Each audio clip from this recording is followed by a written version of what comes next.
네, 소개받은 고려대학교의 왕건욱입니다.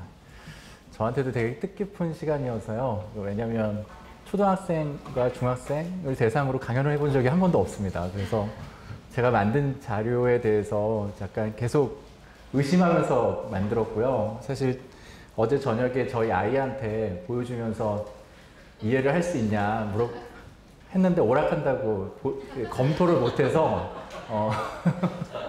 그래서 조금 우려스러움이 있습니다. 그래서 제목은 이렇게 지었는데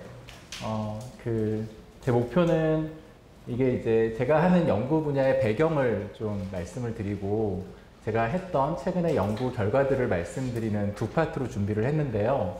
그래서 저의 목표는 처음 부분, 이 연구가 왜 필요하고 왜 사람들이 이렇게 재밌게 연구하는지 이런 것들을 이해하는 게 저의 첫 번째 목표가 될 것 같고요. 두 번째는 조금 내용이 어려워서 그냥 제가 막 바꾸려다가 도저히 못 바꿔서 그냥 이런 흐름으로 연구하고 있구나 정도만 이렇게 이해를 해주시면 될 것 같습니다. 자, 그러면 강연을 시작을 해보도록 하겠습니다. 자, 여기 잠깐. 네. 제 강연의 제목은 내 속의 컴퓨터, 내 손 안에 그리고 뇌를 닮은 반도체 이야기라는 주제로 준비를 했고요. 먼저 너무 잘 알겠지만 우리가 컴퓨터라는 거를 먼저 보면 컴퓨터의 어원은 이 라틴어의 계산하다의 뜻인 컴퓨터에서 유래를 했습니다. 그래서 여러 가지 정의가 있지만 가장 짧게 보면 데이터를 유용한 정보로 바꾸는 기계라고 정의를 할 수가 있어요. 데이터는 어떤 의미도 가지지 못하는 그냥 산발적으로 존재하는 것들이라고 하면 그거를 이제 유용한 정보, 우리가 쓸 수 있고 쓸모 있는 정보로 바꿔주는 기계를 이제 컴퓨터라고 우리를 정의를 할 수가 있습니다. 세계에서 가장 빠른 컴퓨터는 여기 보시는 것처럼 미국 오크리지 국립연구소의 슈퍼컴퓨터, 이름이 프론티어라고 하고요. 여러분들이 우리 우리 학생들이 가장 큰 단위가 뭐예요? 조인가요? 억? 조 다음에 뭐죠? 경이죠. 얘가 하는 게 1초에 119경을 계산할 수 있는 컴퓨터입니다. 그래서 이런 컴퓨터 어떻게 쓰냐? 어디에 쓰냐? 보통 기후변화, 기상예측, 여러 가지 신약이나 신소재 개발하는데 이제 사람들이 이제 사용을 하고 있습니다. 근데 여러분들도 집에 컴퓨터가 다 있죠. 어떤 컴퓨터들이 있죠? 컴퓨터의 종류. 여기, 네, 보면은 데스크탑, 노트북, 태블릿, 지금 이제 사진을 찍고 있는 스마트폰도 다 컴퓨터라고 얘기를 할 수가 있죠. 근데 우리는 좀 다르게 쓰고 있죠. 이게 엄마 아빠들은 업무하는데 쓰고 있지만 보통 이제 영화를 보거나 방송을 보거나 게임도 하고 이렇게 사용을 하고 있습니다. 그러면 역사를 좀 보면은 이제 최초의 컴퓨터는 1943년부터 46년까지 3년 동안 개발된 ENIAC이라는 컴퓨터가 있는데요. 이 컴퓨터의 이미지를 보면은 굉장히 큽니다. 건물 한 동을 다 차지할 정도로 굉장히 크고 무겁고 이 컴퓨터가 돌아가는 데 필요한 그러니까 전류를 컨트롤하는 전자를 컨트롤하는 디바이스는 진공관이라는 그 디바이스를 쓰는데 한 18,000개 정도의 진공관으로 이루어진 컴퓨터를 1943년도에 개발을 했고 1946년도에 완성을 했습니다. 그래서 ENIAC이라는 거를 보면은 여기 이제 Electronic Numerical Integrator and Computer라고 해서 앞글자를 따서 ENIAC이라고 부른 거고요. 이게 보면 전자식 숫자 적분 및 계산기라고 이렇게 해석을 할 수가 있고 이게 전쟁 기간이잖아요. 1945년 전까지 세계 2차 대전이었기 때문에 이 컴퓨터를 개발한 목적은 적의 포탄의 탄도를 계산하기 위해서 적의 암호를 해석하기 위해서 이렇게 개발을 했습니다. 그래서 혹시 이 영화 보셨는지 모르겠지만 이미테이션 게임이라는 영화인데 여기 있는 튜링 박사님이 이제 이런 이제 진공관으로 이루어진 컴퓨터를 이용을 해서 적군의 암호를 풀어서 이제 우리 군인이 좀 더 유리한 어떤 고지를 취할 수 있게끔 도와주는 그것들을 수행을 하셨어요. 여기 뒤에 보이는 게 약간 뭔가 동그란 것들이 막 박혀 있죠. 이게 진공관이라는 거고요.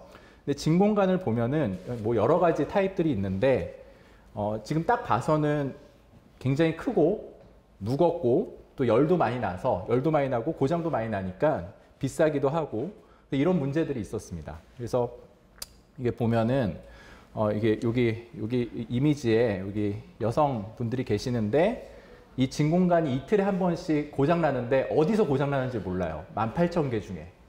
그러니까 이거를 다 찾아야 됩니다. 이틀에 한 번씩 찾고 끼웠다가 맞는 이게 돌아가는지 보고 고장 나면 다시 새 진공관으로 바꿔야 되고 그런 작업들을 하느라고 너무 시간을 많이 쓰이는 거죠. 예, 그리고 포탄의 종류에 따라서 전선을 다 바꿔야 됩니다. 전선의 배열들 다 바꿔야 돼요. 해석하고자 하는 계산하고자 하는 어떤 태스크에 따라서 전선의 배열들 많이 바꿔야 됩니다. 그러니까 굉장히 비싸기도 하고 무겁고 또 이제 열도 많이 나고 그리고 고장도 잘 나고 이랬던 거죠. 1946년까지는. 근데 이제 세계 2차 대전이 1945년에 끝났어요. 그리고 벨 연구소에 계시는 세 분의 과학자분이 이 진공관을 대체할 수 있는 증폭기를 개발을 합니다. 이 벨 연구소는 우리가 전화기를 발명한 그레이엄 벨의 이름을 따서 벨 연구소라고 지어졌는데 그 전화기의 신호를 증폭해서 음성 신호로 바꿔주는 역할들을 진공관이 했었는데 이거를 이제 조금 단순하게 만들려고 이 벨 연구소에 계셨던 이 왼쪽부터 존 바딘 그리고 윌리엄 쇼클리, 윌터 브레튼 박사님이 이 전자 증폭기를 개발을 합니다. 그래서 전자 증폭기의 모양은 이렇게 되어 있는데 이게 자세하게 설명은 안 할 건데 이렇게 세 개의 다리가 있어요. 네, 세 개의 다리가 있는데 아까 진공관에 비해서 매우 작고 가볍고 열도 덜 나고 그리고 전기도 적게 들고 그러면 전기세가 적게 들겠죠. 덜 고장 나고 그러니까 굉장히 획기적인 어떤 그 발명품을 만드신 거죠. 그래서 이런 기여로 이제 1956년도에 노벨 물리학상을 받습니다. 자, 이러한 소자를 우리는 전자 증폭기라고 하고 조금 이제 영어로 표현을 하면은 트랜지스터라고 표현을 해요. 리지스턴스를 트랜스할 수 있다. 저항을 변환할 수 있다. 이런 영어 표현인데요. 이게 보면은 우리가 수도관을 생각을 하면 됩니다. 이 전자증폭기는 마치 모양을 이렇게 이해를 할 수가 있는데요. 세 가지 다리가 있다고 그랬잖아요. 아까 다리가 세 개의 다리가 있는데 그게 각각이 소스와 게이트와 드레인 그러니까 물이 흘러 들어오는 곳을 우리는 소스라고 얘기를 하고 물이 흘러 나오는 곳을 드레인이라고 얘기를 하고 그리고 게이트는 수도꼭지라고 생각을 하면 돼요. 그러면 물의 양은 뭐에 의해서 결정이 되죠? 물의 양은 이 어린아이가 먹는 물의 양은 게이트, 이 수도꼭지를 얼마나 돌리냐에 따라서 조절이 되겠죠. 그래서 요거를 잘 따라할 수 있는 소자를 만들면 전류의 신호를 게이트에 의해서 게이트가 얼마나 닿냐 혹은 여냐에 따라서 전류를 증폭할 수도 있고 이렇게 우리가 이거를 감소시킬 수도 있고 그래서 이런 식의 어떤 컨셉으로 전류 증폭기를 만듭니다. 자, 그러면 아직까지 좀 커요. 이렇게 굉장히 크죠. 예, 여기 IBM에 전시된 여기 인텔인가요? 전시된 곳은 잘 모르겠는데 굉장히 크니까 이걸 작게 만들려고 사람들이 굉장히 노력을 했습니다. 그러니까 1948년부터 현재까지 노력을 했는데 크게 네 가지의 기준을 가지고 노력을 했어요. 트랜지스터는 작게 높게 만드는 게 좋다. 왜 그러냐면은 하나의 공간 내에서 트랜지스터의 개수가 많으면 많을수록 우리는 뭘 할 수 있죠? 더 많은 계산들을 할 수가 있죠. 그리고 걔가 빠르게 동작하면 더 빨리 계산할 수 있고 저전력으로 동작하면 전기를 덜 먹으면서 빠르게 많은 양을 계산할 수 있는 방향으로 발전을 해왔습니다. 그래서 보시면은 이게 여기 90나노라고 하는 게 1나노는 10의 마이너스 9승미터인데 이 트랜지스터의 사이즈를 얘기를 하는 거예요. 그래서 한 2000년대부터 100나노 이하로 들어가기 시작했는데 90나노부터 어디까지 갔죠? A하고 여기 동그라미가 있는데 이건 옹스트롬 스케일이에요. 그러니까 나노미터는 10의 마이너스 9승이고 옹스트롬은 10의 마이너스 10승입니다. 그러니까 거의 원자 크기 정도, 원자 몇 개 배열의 크기 정도로 트랜지스터를 작게 높게 빠르게 저전력으로 만들 수 있는 기술들을 이제 여러분들이 잘 아는 반도체 회사에서 개발을 계속 하고 있습니다. 자, 그러면은 우리가 컴퓨터를 이루고 있는 요소 중에 가장 중요한 거를 배웠어요. 트랜지스터라고 하는 거. 그게 왜 어떻게 발전되어 왔는가를 이제 배웠습니다. 그럼 컴퓨터의 구조를 조금 볼게요. 자, 컴퓨터의 구조는 거의 바뀌지 않았어요. 1945년도에 폰 노이만이라는 박사님이 폰 노이만 구조를 제안을 하는데, 여기 보시면 여러분들 이거 좀 영어긴 한데 그냥 이렇게 보시면 돼요. 여러분의 컴퓨터라고 보시면 돼요. 여러분 키보드가 있고요. 그리고 컴퓨터 본체가 있고요. 그리고 모니터가 있습니다. 모니터가. 그러면 폰 노이만 구조는 이 본체에서 계산하는 영역하고 이 계산한 데이터를 저장하는 영역을 분리시키는 구조라고 생각하면 돼요. 왜 이런 구조가 필요했냐면은 아까 이제 진공관 컴퓨터를 우리가 생각을 해보면 우리가 포탄의 종류에 따라서 우리가 그 계산하고자 하는 거에 따라서 전선의 배열을 막 바꿔야 됐었잖아요. 그런데 그 계산하고자 하거나 아니면 우리가 돌리고자 하는 프로그램을 미리 그 저장 장치에 저장할 수 있는 구조를 활용을 한다면 우리가 전선의 배열을 바꾸지 않아도 되는 거죠. 그러면은 여러분들이 영화 볼 때, 문서 작업을 할 때, 혹은 게임을 할 때 컴퓨터 안에서 막 이렇게 전선의 배열을 바꾸지 않고 그냥 그 프로그램이 저장된 메모리를 이용을 해서 우리가 다 이용을 할 수가 있죠. 그런 구조를 우리는 폰 노이만 구조라고 얘기를 해요.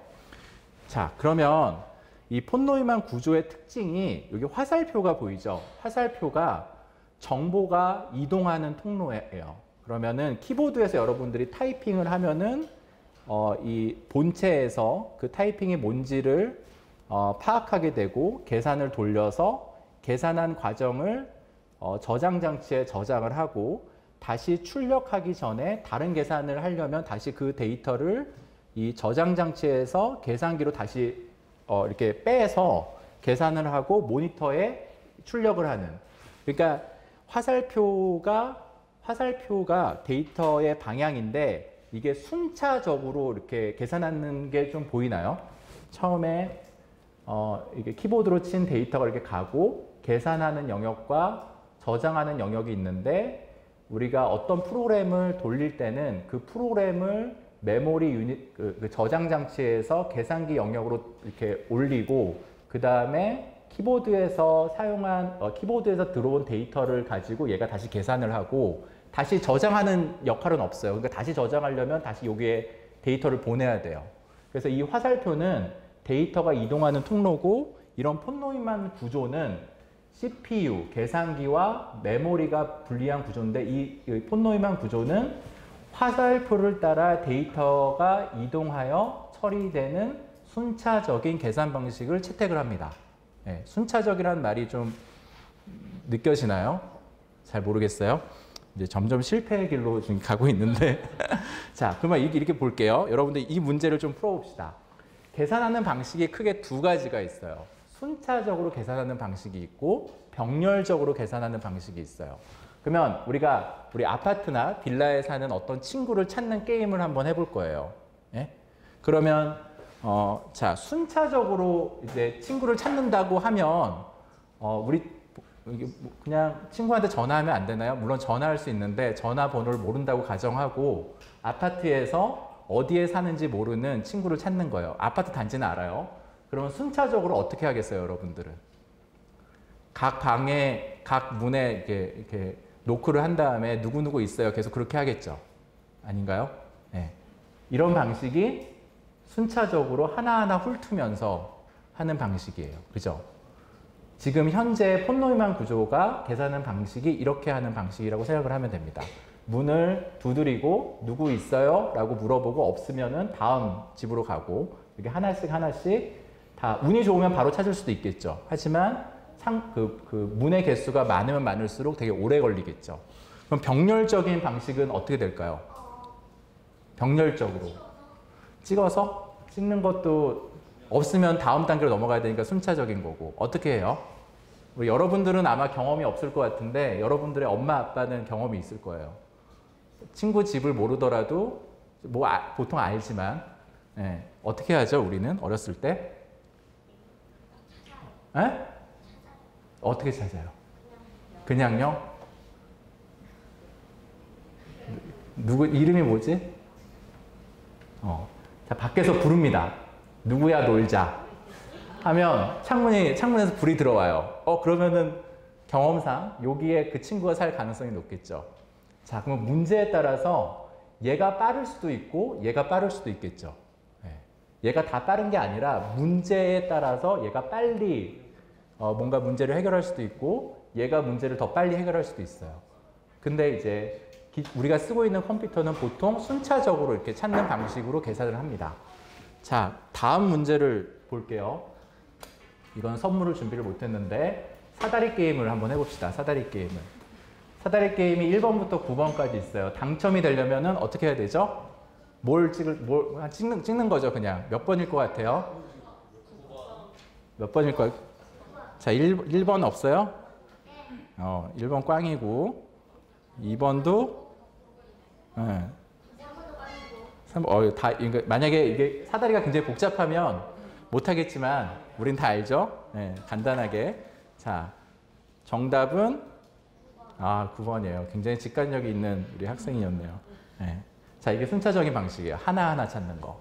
그럼 병렬적인 방식은 뭘까요? 한 방에 갑니다. 네. 한 방에 갑니다. 그러면 더 빠르게 찾겠죠. 문제에 따라 좀 다르겠죠. 그러면 우리가 또 다른 예제를 한번 들어볼게요. 만약에 한 개의 어려운 과학 수학 문제를 푼다고 생각해 봐요. 우리 철수와 영희가 있습니다. 철수와 영희가 초등학생이에요.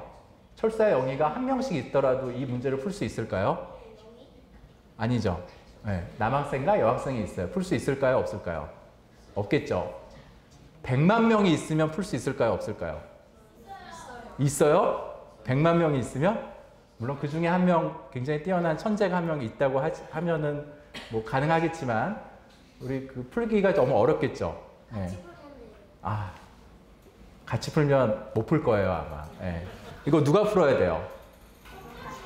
굉장히 교육을 잘 받은 아인슈타인 같은 박사님이 풀면 풀리겠죠. 자, 그런데 만약에 100만 개의 곱셈과 덧셈 문제를 푼다 하면 곱셈이 이거예요. 3 곱하기 2, 3 더하기 2 이런 문제를 푼다. 100만 개 풀어야 돼요. 그럼 누가 더 빠를까요? 초등학생이 100만 명 있는 게 훨씬 더 빠르겠죠. 하나만 풀면 되니까 한 번에 풀 수 있죠. 근데 아인슈타인 박사님한테 그걸 시키기 너무 어렵긴 하겠지만 굉장히 시간이 많이 걸리겠죠. 그리고 그런데 뭐 한 명이기 때문에 밥값하고 인건비가 좀 적게 들 것 같아요. 근데 우리 초등학생들 100만 명을 이걸 풀기 위해서 우리가 이렇게 활용을 한다면 시간은 매우 적게 걸리지만 여러분들 간식도 사줘야 되고 뭐 밥값도 내야 되고 교육도 시켜야 되고 매우 인건비가 많이 들겠죠. 네. 그죠? 그럴 것 같다는 생각이 안 들어요? 그래서 이렇게 보면 여기 좀 아이고 미안해요. 네.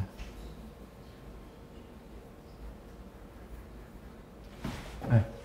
CPU와 GPU의 차이인데 CPU는 순차적인 방식, GPU는 병렬적인 방식이라고 생각하면 돼요. 재밌게 알려주던 과학자들이 있습니다. 잘 보이나요? 자, 순차적으로 그림을 그리는 거예요, 이거는. 네. 자, 훨씬 더 복잡한 기계가 등장합니다.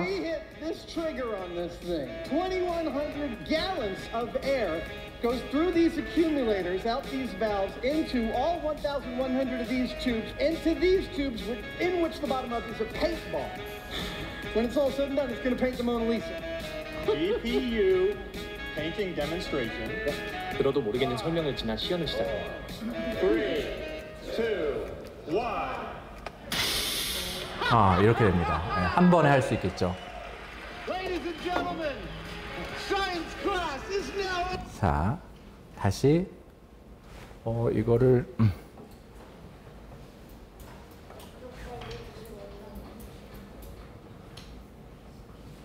네.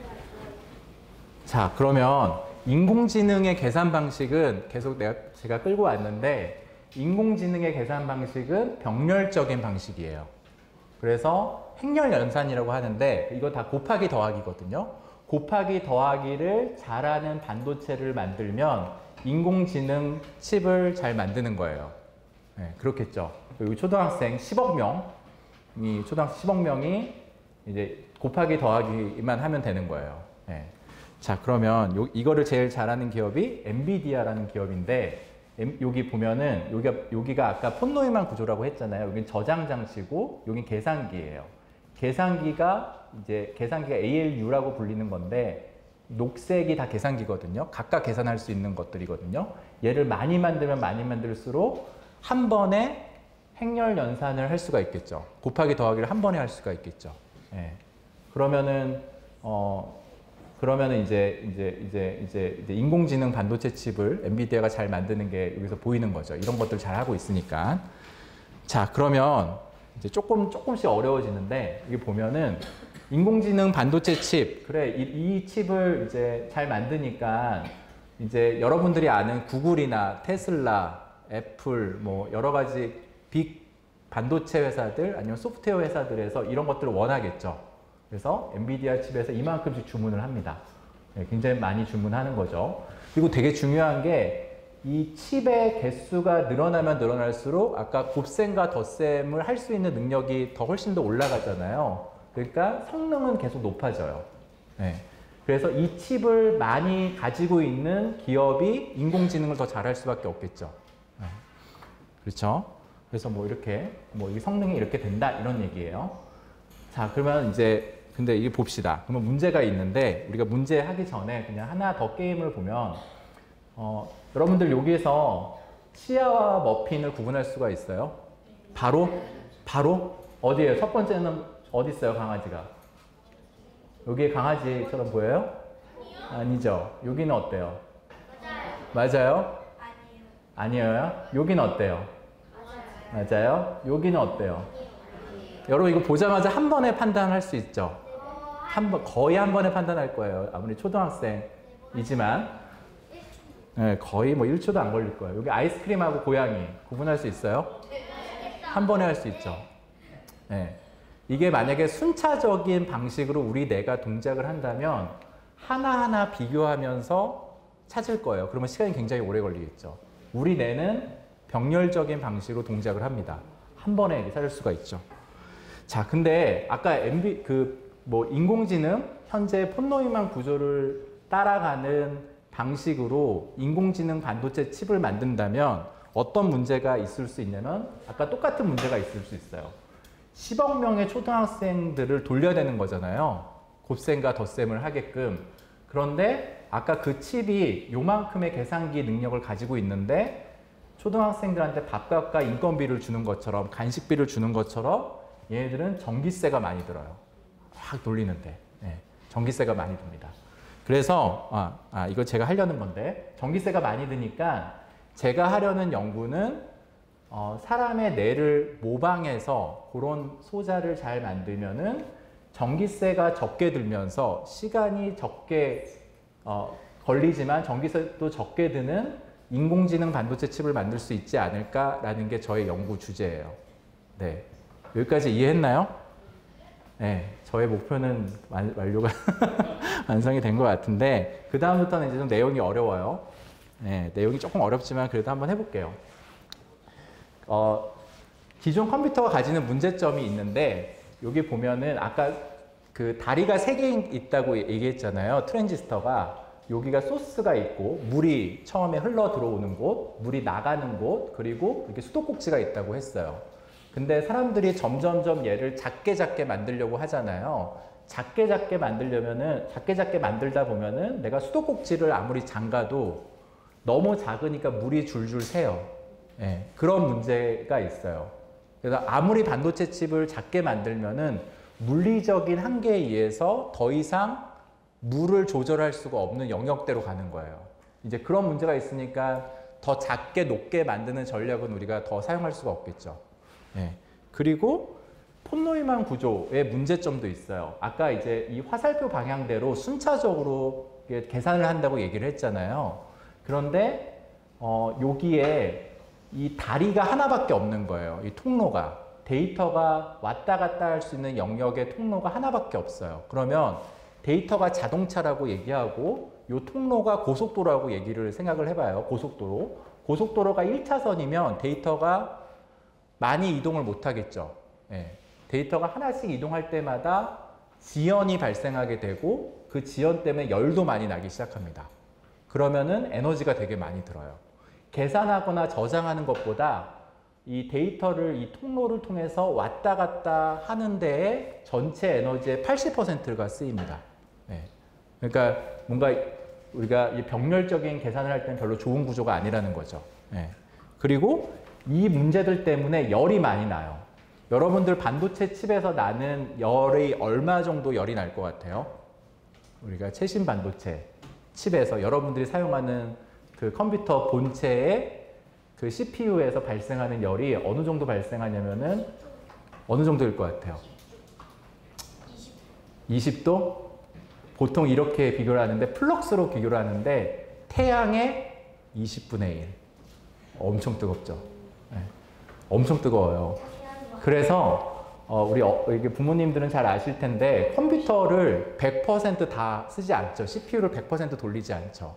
한 50% 이하로 돌려야지만 정상 동작을 하죠. 열이 많이 나기 때문에 열이 많이 나면은 그 본체 안에 있는 칩들이 고장날 가능성이 높아져서 우리가 한 50% 이내로 막 쓰죠.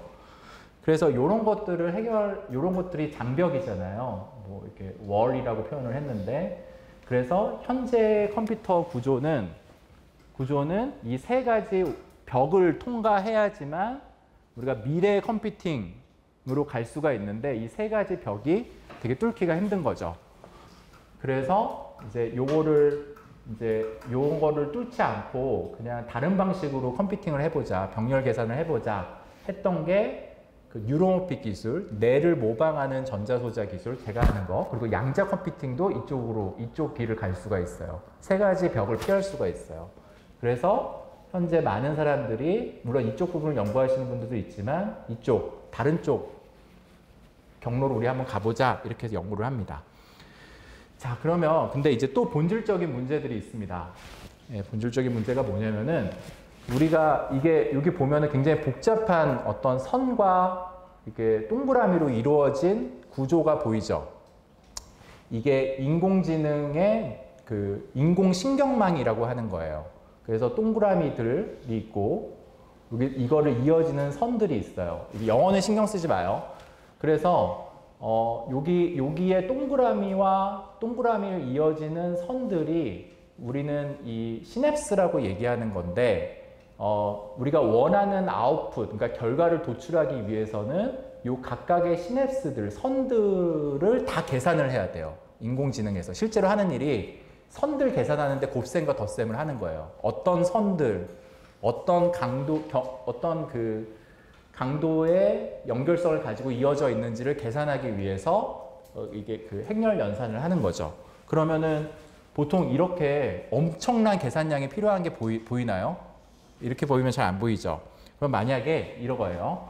10개의 이미지가 있어요. 10개의 이미지는 뭐 비행기도 있고, 아까 이제 자동차, 새, 고양이, 뭐 사슴 이런 것들이 있어요. 10개의 대표적인 이미지가 있는데, 아까 이제 머핀하고 치아 구분하는 것보다 훨씬 더 쉬운 문제예요. 그죠?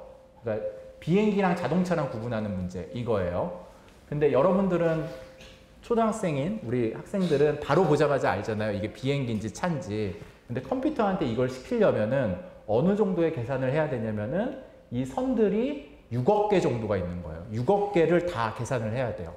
맞추려면. 99%의 정확도로 얘를 식별하려면 한 6억 개 정도를 다 계산을 해야 되는 거예요. 그죠? 그러면 요즘에 뭐 쓰고 있죠? 챗 GPT 쓰고 있죠. 챗 GPT는 생성형 AI라고 하는데 GPT-1부터 GPT-4까지, 얼마 전에 GPT-5가 나왔는데 GPT-1부터 GPT-4까지 계산해야 되는 매개 변수의 수가 100배, 50배 이렇게 늘어나죠. 처음에 1억 개였는데 지금 그 챗 GPT-4까지는 1조 개를 계산을 해야 됩니다. 1조 개를. 예. 아인슈타인 박사님 못하겠죠. 초등학생 1조 명의 초등학생이 필요한 거죠. 근데 얘를 계산할 수 있는 칩이 아까 엔비디아의 그 칩이잖아요. 칩이 얼마 정도 할 것 같아요? 하나에? 여러분들? 20억. 아, 20억? 하나에 한 5천만 원 정도 합니다. 4천만 원.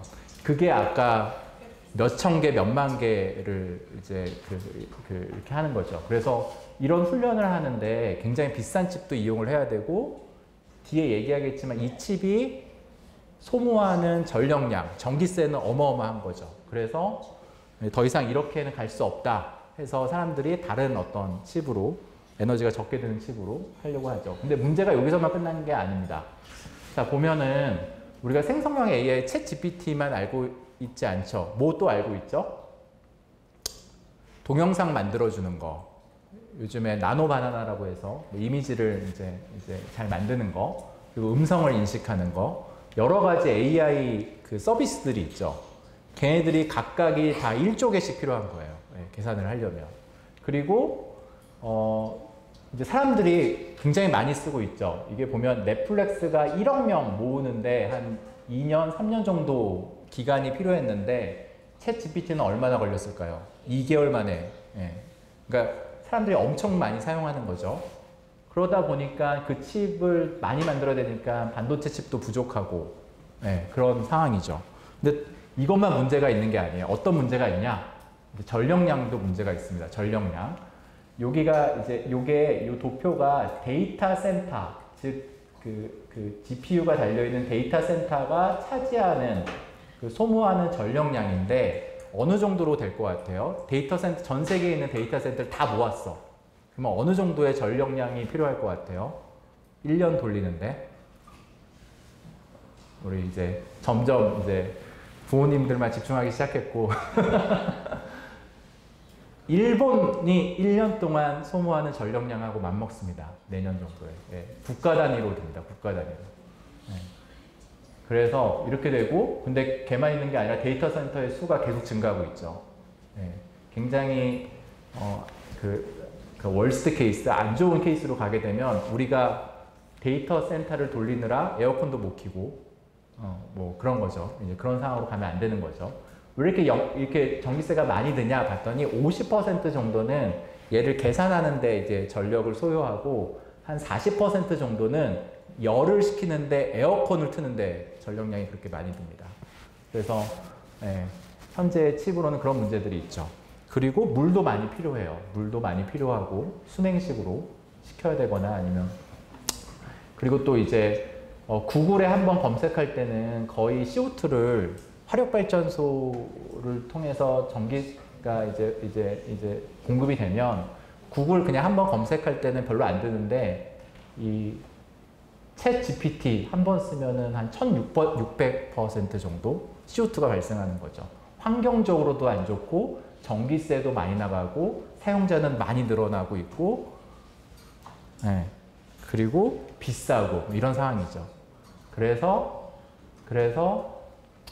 아까 이제 굉장히 저전력으로 전기세를 덜 들이면서 행렬 연산, 곱셈과 덧셈을 잘할 수 있는 반도체 칩을 개발하는 게 저의 연구 주제입니다.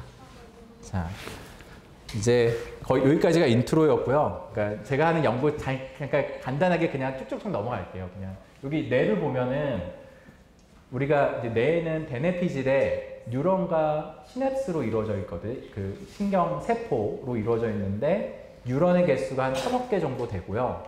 뉴런 하나당 뉴런과 뉴런 사이에 그 맞닿는 그 부분을 시냅스라고 얘기를 해요. 거기가 뉴런 하나당 1000개씩 있습니다. 그래서 그렇게 보면은 어느 정도 되는 거죠? 경이 넘어가는 거죠. 100경 정도 되는 건가요? 10의 15승 정도의 시냅스가 있어요. 그래서 얘가 만들 수 있는 패턴의 수는 어느 정도냐면은, 이게 뭐 계산은 안 해봤지만 여러분들 그 가장 큰 수를 이제 사람들이 어떻게 정의하냐면 구골이라고 얘기를 해요. 이게 10의 100승이거든요. 구글이 이거를 따와서 회사 이름을 이렇게 진 거예요. 이렇게 검색할 수 있는 영역들이 매우 많다. 근데 우리 뇌가 가질 수 있는 패턴, 만들 수 있는 패턴의 개수는 구골보다 훨씬 큽니다. 어느 정도로 크냐면은 예, 우주에 있는 모든 애톰의 개수를 다 합해도 이거보다 적습니다. 그러니까 여러분들이 이제 우리 자녀들이 그 정도의 가능성을 가지고 있습니다. 예. 그래서 굉장히 똑똑한 우리 학생들이 이제 아까 1초 만에 다 판단하죠. 예. 그래서 이 보면은 이제 뇌를 이루고 있는 뉴런과 시냅스를 잘 모사하는 반도체 소자를 만들면 뇌처럼 아까 전력을 적게 쓰면서 병렬 계산을 잘 할 수 있는 그 인공지능 그 소자를 잘 만들 수 있지 않을까가 제 연구 목표고요. 그래서 뭐 이렇게 하면 사람들이 할 수는 있지만 아까 아인슈타인 박사님이 할 수는 있지만 시간이 매우 많이 걸리고 매우 이렇게 지루한 일들을 잘 할 수 있는 어떤 소자를 만들 수가 있는 거죠. 네. 자, 제가 한 5분 정도 남았죠. 이제 그 다음부터가 연구 결과인데요. 좀 재미없는 건 좀 넘어갈게요. 네. 이게 뭐 그 소자 부분인데, 이거 얘기하면 되겠네요. 그래서 우리가 이제 보면 그러니까 인공신경망의 구조는 이렇게 이루어져 있어요. 그러니까 들어오는 곳이 있고 나가는 곳이 있고 들어오는 것과 나가는 곳 사이에 이렇게 연결이 되어 있습니다. 그래서 만약에 내가 학습을 한다는 거는 어떤 얘기냐면은 고양이를 보여주고, 고양이인지 몰라요. 컴퓨터는 얘가 몰라요. 컴퓨터가 모르는데 뭐 어떤 이미지를 보여줬어요. 그리고 그 이미지에 해당하는 부분을 첫 번째에 딱 할당을 했습니다. 그러면 여기에 고양이를 보여주고 첫 번째 시그널이 두 번째 신호보다 더 클 수 있게끔 여기 안에 있는 선의 강도를 조절하는 과정이 학습하는 과정이에요. 네. 강아지를 보여주면 여기에끔 뜨게끔 하고, 고양이를 보여주면은 여기에 뜨게끔 여기에 연결 강도를 이렇게 맞춰줍니다. 이거를 학습하는 과정이고요. 그러면 여러분들이 어떤 거를 얻었냐면은 고양이와 강아지를 구분할 수 있는 인공신경망 구조를 개발을 한 거예요. 그래서 내가 모르는 이미지를 보여줍니다. 그러면 이런 이미지를 보여줬어요. 그러면은 어디가 떠야 정답이에요? 고양이 쪽에 시그널이 떠야 정답이겠죠. 그러면은 이제 잘 맞추는 그 인식을 잘하는 인공신경망 구조가 됐네 하는 거예요. 그러면 제가 만드는 소자는 여기 W 있잖아요. W가 연결 강도거든요. 이 연결 강도가 조절될 수 있는 소자를 만드는 거예요. 그러니까 저항이라고 보면 되고, 얘랑 얼마나 강하게, 얼마나 약하게 연결되어 있는지를 잘 조절할 수 있는 소자를 잘 만들면 됩니다. 그래서 보면 저희가 만든 소자의 구조는 이렇게 되는데, 여기 아까 뉴런하고 여기도 뉴런이고 이 경계를 시냅스라고 얘기를 했잖아요. 이 경계를. 그래서 여기가 선이라고 보고요. 여기가 동그라미라고 생각하면 돼요. 그러면 여기에 있는 시냅스의 연결 강도를 잘 조절할 수 있는 소자를 만들면 되는데, 이렇게 자세한 건 얘기 안 하겠지만, 마치 이렇게 여기 빨간색과 파란색이 뉴런인 것처럼 보이고, 여기 회색이 시냅스 쳐 있는 것처럼 보이죠. 구조적으로 좀 닮아 있죠. 그러면은 회색에 내가 전압이나 전류 같은 거 시그널을 보내서 이 회색 쪽의 저항 상태를 내가 바꿔줄 수가 있어요. 그러면은 연결 강도를 키울 수도 있고요. W를 조절할 수도 있고, W를 이렇게 약하게 할 수도 있어요. 이런 소자를 만들게 되면 이렇게 조절되는 거, 이렇게 연결 강도를 크게 할 수도 있고 작게 만들 수도 있고, 그러면은 아까 이 네트워크에서 이 W들을 우리가 자유자재로 조절할 수 있는 소자를 만든 거가 되겠죠. 이 소자를 만들게 되면 아까 뉴럴 네트워크의 어떤 역할을 할 수 있는 그런 소자를 만들 수가 있습니다. 그리고 한 1분 정도, 2분, 예, 조금 더 남았는데 2, 3분 정도 더 얘기하면, 최근에 어떤 거 했냐면요, 도파민이라는 거 아시죠? 뉴로 트랜스미터 중에 하나인데, 도파민이 이제 머릿속에서 이렇게 분출이 되면은 이제 좀 흥분도 하고 또 집중도 잘 됩니다. 예, 그리고 즐겁고, 그렇죠. 예. 근데 얘가 빛을 받으면 도파민이 분출이 되거든요. 그래서 올챙이는 빛을 받으면 자기를 보호하기 위해서 투명해지기도 하고요. 빛을 받게 되면은 원래는 만약에 빛을 받게 되면은 집중이 안 되는데 집중력이 올라가서 되게 잘 암기도 되고 그런 상황이 이렇게 만들어지게 돼요. 그러면 빛을 받으면 똑똑해지는 거잖아요. 빛을 받을 때 똑똑해지는 소자도 만들었어요. 이런 소자인데 여기 아까 뉴런과 뉴런 사이에 시냅스가 있고 여기에 볼테이지를 걸어줘서 여기 안에 있는 저항 상태를 바뀌는 어떤 소자를 만들었습니다. 그래서 그 소자를 잘 연결을 하면은 빛을 받을 때 이거 좀 어려우니까 넘어가고요. 빛을 받게 되면은 이제 얘가 좀 더 잘 활성화가 돼서 연결 강도가 더 강해질 수가 있는 거예요. 네, 같은 신호를 줬는데도 얘는 연결이 되지 않은데 같은 신호를 주었는데 빛도 같이 주면 연결도 되는 거죠. 그런 소자를 만들게 되면은 내가 0부터 9까지의 숫자 정보를 학습을 시킨다고 했을 때 만약에 신호를 적게 주게 되면은 잘 학습이 안 되는데 이렇게 작은 신호와 빛을 주게 되면은 잘 학습이 되는 거고, 물론 빛을 안 준 상태에서 그러니까 처음에 신호의 크기를 굉장히 크게 가져가면은 당연히 학습도 잘 됩니다. 근데 여기서의 문제는 뭐죠? 처음에 신호를 크게 준 거죠. 신호를 크게 줬다는 거는 전기세가 많이 든다. 그래서 전기세를 덜 주고 빛을 줬을 때 잘 학습할 수 있는 소자를 만든 결과입니다. 자, 그리고 이제 뭐 한 2, 3분 정도만 하면 될 것 같은데요. 여러분 아이언맨이라는 영화를 봤어요? 아이언맨? 못 봤죠? 아, 너희들 태어나기 전에 개봉했나? 네. 아이언맨에서 여기 이제 주인공이 자비스라는 어떤 자비스라는 인공 두뇌를 가진 어떤 객체죠. 걔를 통해서 이제 움직이는데 손가락을 움직이면서 이렇게 자비스가 이 손가락의 움직임을 해석하고 원하는 이미지를 막 띄워줘요. 네, 이게 영화적인 상상이긴 하지만 이제 사람들이 손가락의 신호를 어떤 컴퓨터가 잘 해석하는 부분이 여기 있는 거거든요. 그러면은 여기에 필요한 것들을 우리가 생각을 해보면 손가락에 붙여야 되니까 되게 가벼워야 되고 잘 붙어 있어야 되고 여러 가지 이렇게 손가락을 구부릴 때도 잘 버텨야 되는 어떤 필요성이 생기겠죠. 그러면서 손가락이 그 3차원 공간 내에서 시간의 흐름에 따라 움직이기 때문에 이런 것들을 잘 해석하는 것도 필요할 거예요. 그래서 그러면 근데 기존의 어떤 이제 손가락의 움직임을 잘 해석하는 기술들이 뭐가 있냐를 따져봤더니 매우 복잡하거나 장갑을 끼거나 아니면 움직임이 없게 딱 제스처 하나 이건 1이고 이건 2고 딱 이렇게 고정된 상태만 해석할 수 있는 것들만 개발이 되어 왔었어요. 이렇게 고정이 된 제스처 혹은 움직임이 있으면 매우 복잡한 그 과정을 거쳐서 해석을 해야 되는 거고요. 무겁고 장갑도 껴야 되고 그래서 우리가 만들었던 소자가 되게 가벼워요. 이렇게 말 수도 있고 여기 보이죠? 뉴런과 뉴런 사이에 시냅스가 있고 시냅스의 연결 강도를 조절해서 여기에 저항 정보를 바꾸는 거를 인공 시냅스라고 얘기를 했잖아요.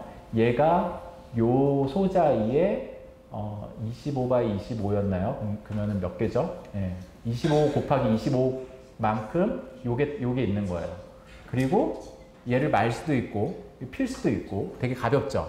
가볍다는 거는 이렇게 손가락에 붙일 수가 있겠죠. 붙이는데도 이렇게 스트레처블 한다는 게 얘가 땡기거나 아니면 이렇게 수축하거나 할 때도 잘 동작하는 거를 우리 이렇게 증명을 했어요. 그러면 얘는 인공신경망 소자이잖아요. 얘가 하는 역할은 손가락의 움직임을 해석하는 소자인 거예요.